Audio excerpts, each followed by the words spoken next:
gonna do a voiceover for this one because there's not much to this project. Basically, we're gonna put paper on the outside of a journal. I know, buckle up, it's exciting stuff. I am going to use the Simple Stories Cottage Field collection that I picked up. Oh, it's so beautiful.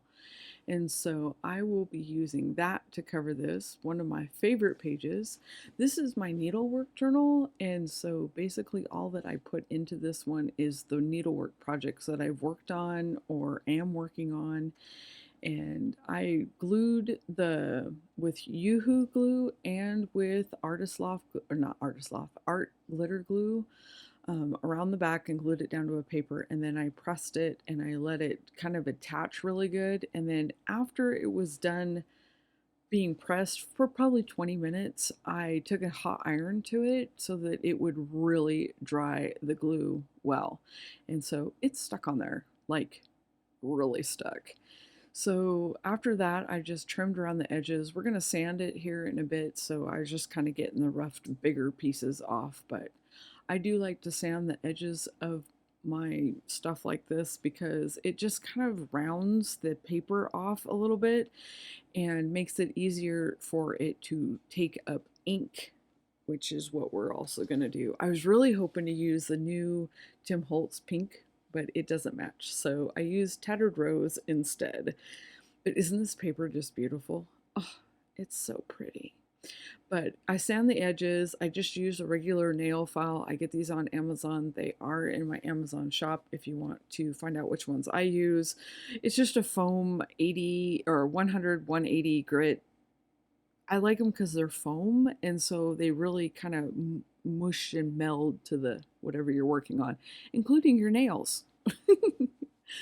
But so I go around all the edges and it kind of just rounds and smooths it out.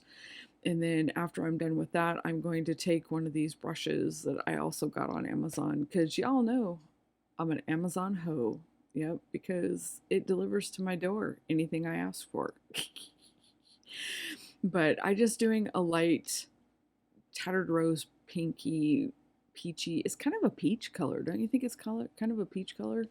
Um, Edging around here, and I got it folded and I thought, ugh, that spine standing out. So I took a little bit to it. I do like these. I also like the regular blending brushes though, so it's not really a big deal if you don't have the brushes. There's not that much of a big deal. But I took this journaling card that came from the collection and I just wanted the quote because it was perfect to fit on these butterflies. And basically it says, a quote that I thought was really fitting, that if you believe in yourself, you will be unstoppable. And I am learning to believe in myself when it comes to needlework, that I can do this. I'm not half bad at it, and I have a lot to learn, but I am just loving it so, so much. So I'm just gonna spread these out a little bit here on this, and it just fits so perfect. And I didn't edge these or anything. You could take the sander also to these and then kind of rough it up a little bit, or you could add like black lines and stuff. But I was trying to keep it really simple and just clean. It's gonna go in a traveler's notebook cover from Webster's Pages, so it doesn't need to be like, I didn't want it layered, and hopefully eventually it's going to go into my embroidered cover, so can't put too much on it then.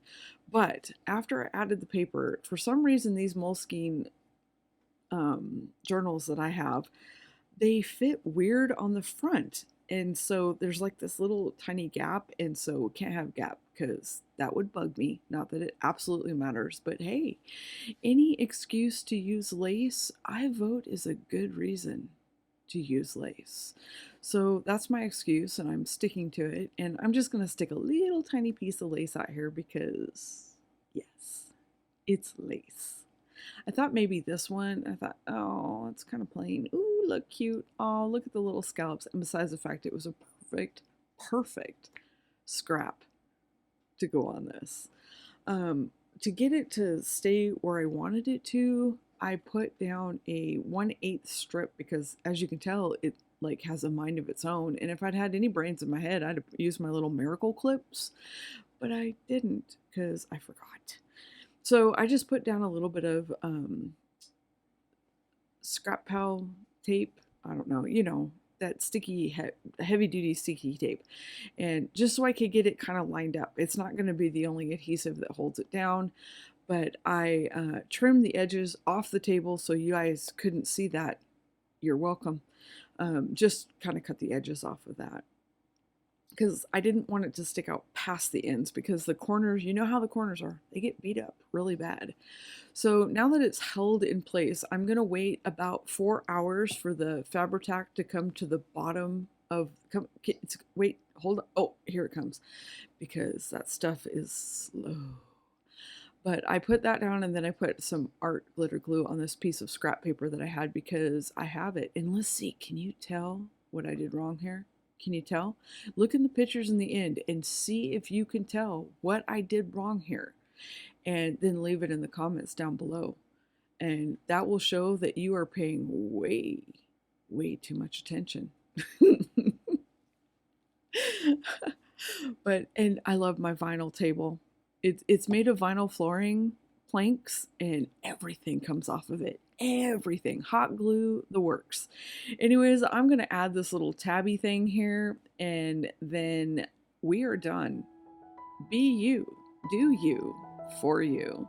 Thanks so much for watching, you guys. Here's a few close-up pictures. I hope you enjoyed this. See you in the next one. Bye!